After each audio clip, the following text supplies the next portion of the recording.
Hi guys, good evening. We're about to actually start looking at lung pathologies.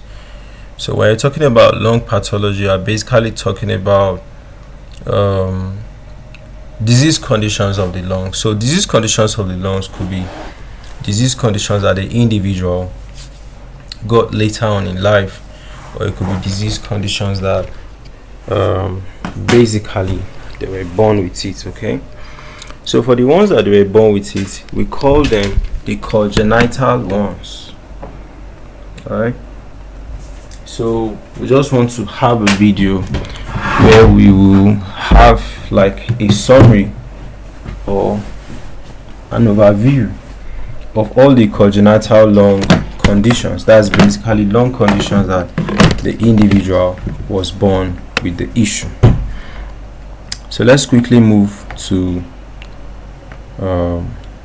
the next discussion.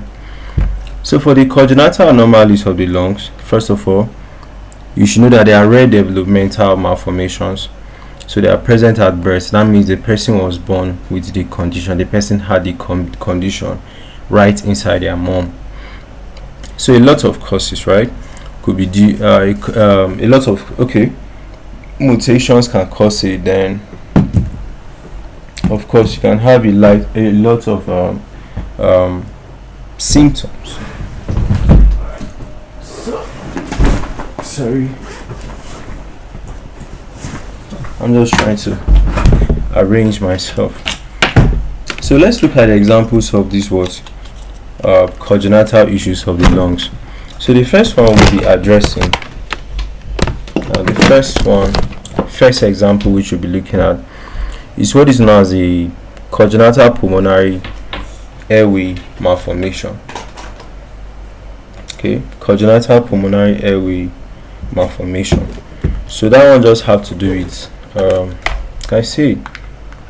So the lungs are actually getting so pressed up. Okay, the lungs are getting so pressed up, So it's formally called congenital cystic adenomatoid malformation. There's a benign cyst or solid mass, formed when lungs tissues grow abnormally. So the tumor is actually growing to compress the lungs, so there's difficulties in breathing. Then what again? We have the bronchogenic cyst. This one arises from abnormal budding of the foregut during embryonic development. So it's usually in the mediastinum or within the tissue lungs.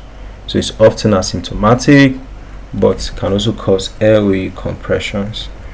Then we have the congenital lobar emphysema. You have it here. So that will just have to do with overexpansion of one lobe of the lungs due to partial airway obstruction. So one lobe is becoming too large, right? So trapped air causes the lobes to enlarge. Alright.